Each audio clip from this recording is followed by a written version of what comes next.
మస్తాన్ గారు నమస్తే అండి. గుడ్ ఈవినింగ్ శ్రీనివాస్ గారు. చంద్రబాబు నాయుడు 4 సార్లు ముఖ్యమంత్రి అండి ఆంధ్రప్రదేశ్కి, ఉమ్మడి ఆంధ్రప్రదేశ్కి కానీ ఆంధ్రప్రదేశ్కి కానీ. సరే, రాజకీయాల్లో ఉన్నప్పుడు అధికారంలోకి వేరే పార్టీలు వచ్చినప్పుడు ఏదో కారణం చేత కొన్ని కేసులు పడుతూ ఉంటాయి. పొలిటీషియన్స్కి కేసులు అనేది సర్వసాధారణం. సరే, ఆర్థిక నేరాలకు సంబంధించినటువంటి కేసుల్లో ముద్దాయిగా ఉన్నటువంటి జగన్మోహన్ రెడ్డి చంద్రబాబు నాయుడు మీద 24 కేసులు ఉన్నాయి, తీసుకొచ్చి రోడ్డు మీద ఇలా కొడతారా అని పోలీసులను ప్రశ్నిస్తున్నాడు. కనీసం అవగాహనతో అయినా మాట్లాడతారు ఎవరైనా సరే. చంద్రబాబు నాయుడు అంటే రాష్ట్రానికి ముఖ్యమంత్రి. ఈయన ఎలాగో ఎవడో ఎక్కడో స్కిల్ కార్పొరేషన్ కొన్న మెటీరియల్కి ఎవడో కంపెనీ వాడు ఎక్కడో జిఎస్టీ గట్లని ఇక్కడ చంద్రబాబు నాయుడు అరెస్ట్ చేశాడు. సో అలా అంత అమాయకత్వంగా, అంత దారుణంగా అసలు ఎలా మాట్లాడగలుగుతున్నారు ఆయన? అసలు వెళ్ళటమే నేరం. అలాంటి ఒక ఆలోచన విధానం, అలాంటి ఒక క్రిమినల్ ఇంక్యుబేషన్ ఉన్నటువంటి వ్యక్తుల్ని పరామర్శించాలి, పలకరించాలనుకోవటమే ఒక మాజీ ముఖ్యమంత్రిగా అనుకున్నటువంటి ప్రోటోకాలు, అనుకున్నటువంటి గుర్తింపు. అది ఏదో అత్యంత పెద్ద సమస్య మీద, ఒక ఉపద్రవం మీద వెళ్ళటం అనేది అనుకునేటువంటి గౌరవం. అసలు అక్కడికి వెళ్ళటమే ఈయనకి విలువను దిగజార్చుకుని పోవటం. అక్కడ పోయి మరలా ఈ విలువ తక్కువ మాటలు మాట్లాడడం ఎలా చూడాలంటారు? ఓవరాల్గా ఏమనిపించింది మీకు ఆ డ్రామా అంతా ఎపిసోడ్? గుడ్ ఈవినింగ్ అండి. AP23 ప్యానల్లో ఇక్కడ పెద్దలందరికీ కూడా. మీకు జగన్మోహన్ రెడ్డి గారు తెనాలి పర్యటన రాష్ట్ర రాజకీయాలని ఒక పెద్ద చర్చనీయాంశంగా నిలిచిపోయింది. ఫ్యూచర్లో కూడా ఇది తెలుగుదేశం జనసేన పార్టీలకు కూడా ఒక పెద్ద, బీజేపీ కానీ ఒక పెద్ద ఆయుధంగా మారే ఇది కూడా జగన్మోహన్ రెడ్డి గారు ఇచ్చినట్టయింది వైఎస్ఆర్సీపీ. ఆయన యాక్చువల్గా నేరారోపణలు అంటే రౌడీ షీట్ ఉండి నేరారోపణలు ఎదుర్కొంటున్న వాళ్ళని వెనకేసుకు రావడం అనే అంశం మీద ఒక పెద్ద చర్చ నడుస్తుంది. అయితే ఇక్కడ జగన్మోహన్ రెడ్డి గారు ఏదైతే ప్రశ్నలు ఏమనెత్తారో అవి కూడా కొంత మనం పరిగణలోకి తీసుకోవాలి. ఏమంటాడు ఆయన? కేసులు ఎవరి మీదైనా ఉండొచ్చు, ఆయా కేసులు వ్యవహారాలన్నీ కూడా కోర్టులు చూసుకుంటాయి. ఇప్పుడు చంద్రబాబు నాయుడు గారి మీద 24 కేసులు ఇందాక మీరు అన్నట్టు.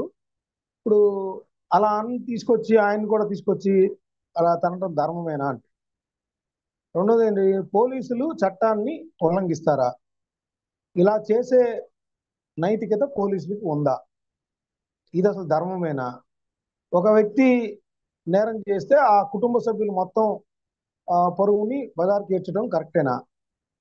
అసలు నడి రోడ్డు మీద కొట్టే హక్కు పోలీసులకి ఎవరిచ్చారు? ఆ కుటుంబాల పోయిన పరువు ఎవరు తీసుకొస్తారు? ఇవి జగన్ గారు వేస్తున్న ప్రశ్నలు. సో ఇవే ప్రశ్నలు రఘురామకృష్ణరాజు గారు కూడా అడుగుతున్నారు గతంలో. ఆయన అడిగారు. అదేవిధంగా చాలా మంది ఇప్పుడు తెలుగుదేశం ఏం చేస్తుంది? అసలు జగన్ గారు అక్కడికి వెళ్ళటం ఏంటి ఒక మాజీ ముఖ్యమంత్రి హోదాలో? ఒకవేళ అలా ఏమన్నా నేరస్తుల్ని వెనకేసుకొచ్చే విధానం ఏమైనా ఆలోచిస్తున్నా వైఎస్ఆర్సీపీ అని పెద్ద ఎత్తున ఇప్పుడు హోమ్ మినిస్టర్ గారి దగ్గర నుంచి అనగాని సత్యప్రసాద్ గారు, నాదెండ్ల మనోహర్ గారు, రఘురామకృష్ణరాజు గారు, ఈవెన్ చంద్రబాబు నాయుడు గారు, లోకేష్ గారు అందరూ కూడా ఇప్పుడు దీని మీద చర్చ నడుస్తూ ఉంది. సో ఇలాంటి సందర్భాల్లో రాజకీయ నేతలు వ్యవహరించాల్సిన తీరు ఏంటనేది కూడా ఇప్పుడు ఒక చర్చ నడిచింది. జగన్మోహన్ రెడ్డి గారికి ఎవరు సలహా ఇచ్చారో నాకైతే తెలియదు, లేకపోతే ఆయనే నిర్ణయం తీసుకున్నారో తెలియదు. కానీ ఇట్లా నేరారోపణలు ఎదుర్కొంటున్న వాళ్ళ దగ్గరికి సంబంధించి పరామర్శ వెళ్ళటం అంటే వాళ్ళ పార్టీ నాయకులు అదంతా వెళ్ళటం ఏంటంటే ఎలక్షన్ సందర్భంగా రాజకీయ ఎత్తుగడలో భాగంగానో లేకపోతే నిజంగా జరిగితేనో ఎలక్షన్ కమిషనో లేకపోతే అప్పుడు పోలీసులో ఎలక్షన్ సందర్భంగా పెట్టడం వేరు, వాళ్ళని పరామర్శించడం వేరు. ఇక్కడ గంజాయి కేసులో కానీ, మహిళల వేధింపులకు సంబంధించిన కేసుల్లో కానీ, లేదంటే న్యూసెన్స్ సంబంధించిన కేసులు, మద్యం సేవించి దారిన పోయే వాళ్ళని భయభ్రాంతులకు గురి చేయడం, ఇట్లాంటి కేసుల్ని ఎదుర్కొంటున్న వాళ్ళకి సంబంధించి పరామర్శించడం అనేది ఒక పెద్ద చర్చ అయిపోయింది. అదేంటంటే రానున్న 4 ఏళ్ల కాలంలో జనసేన కానీ, బీజేపీ కానీ, తెలుగుదేశం కానీ ఇవన్నీ కూడా జగన్మోహన్ రెడ్డి నిత్యం ప్రశ్నిస్తూ ఉంటాయి.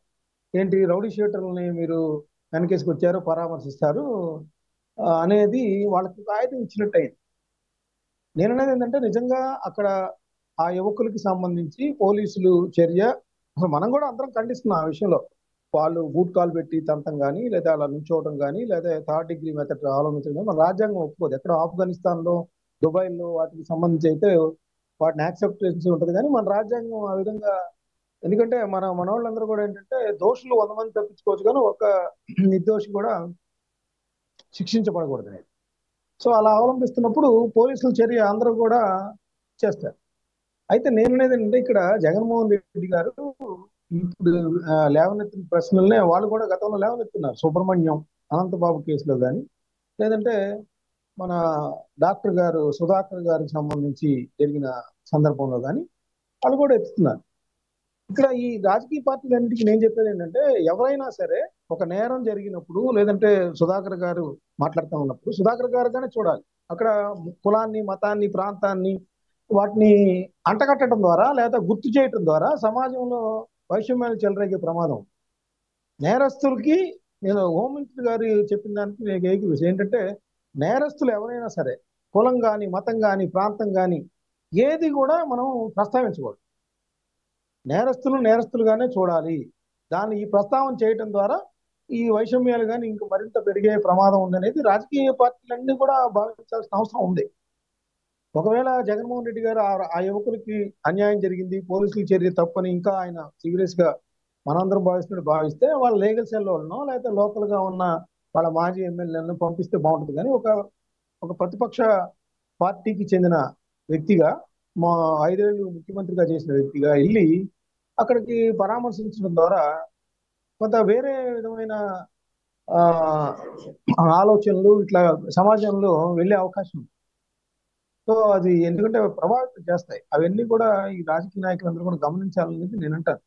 ఇంకోటి ఏంటంటే ఈ పోలీసులకు సంబంధించి కూడా అసలు ఎస్పీ గారు ఒకసారి మాట్లాడారు, కానీ అసలు వాస్తవాలు ఏంటి, వాళ్ళు ఏ కేసుల్లో ఉన్నారు, ఎందుకు వాళ్ళ మీద పోలీస్ ఎఫ్ఐఆర్ నమోదైనా కూడా వాళ్ళకి ఇప్పటివరకు శిక్షించబడలేదు, మీరు డైరెక్ట్ గా చట్టాన్ని చేతుల్లోకి ఎలా శిక్షించాల్సి వచ్చింది, ఏంటి, వాళ్ళ మీద యాక్షన్ ఉంటుందా, మానవ హక్కుల సంఘం నుంచి మీకు నోటీసులు అందాయా, వీటి గురించి కూడా ప్రభుత్వం తరఫున ఒక వివరణ కానీ లేదంటే ఆ జిల్లా పోలీస్ అధికారులు కానీ ప్రజలకు తెలియజెప్పాల్సిన అవసరం కూడా ఉంది. ఎందుకంటే ఇప్పుడు ఈ సంఘటన అనేక ప్రశ్నలు లేవనెత్తుంది. ఇప్పుడు ఆ చిరంజీవి కానిస్టేబుల్ ఎవరైతే ఉన్నారో అతని మీద హత్యా ప్రయత్నం అన్నారు. ఆ ప్రయత్నానికి సంబంధించి వాళ్ళ మిసెస్ ఇప్పుడు చాలా ఛానల్స్ లో ఇందాక నేను చూశాను.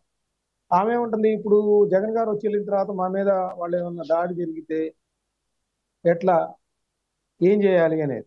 సో ఈయన ఇట్లాంటి ప్రశ్నలన్నీ లేవనెత్తాడు. ప్రభుత్వం సమాధానం చెప్పాలి, జగన్మోహన్ రెడ్డి గారు కూడా సమాధానం చెప్పాలి. ఎందుకంటే అట్లాంటి సంఘటనలు అందరం ఖండిస్తాం, జగన్మోహన్ రెడ్డి గారితో కూడా అందరం ఖండిస్తాం. కానీ ఆ ప్రశ్న ఆ సంఘటన వల్ల రెప్లికేషన్స్ ఏవైతే ఉన్నాయో, ఇప్పుడు కళ్యాణి గారు వాళ్ళ మిసెస్ లేవనెత్తిన అంశాలు కానీ ప్రభుత్వం చెప్పాలి, ఆయన చెప్పాలి సమాధానం. ఎందుకంటే ఇవన్నీ కూడా రానున్న కాలంలో ప్రతీకార రాజకీయాలు దొరికి వెళ్తా ఉంటాయి అనేది పాయింట్. రాజకీయ ఎత్తుగడలు ఎలా ఉన్నా కూడా సమాజం అంతా ప్రశాంతంగా ఉండాలనేది మనం చూడాలి. Right, thank you.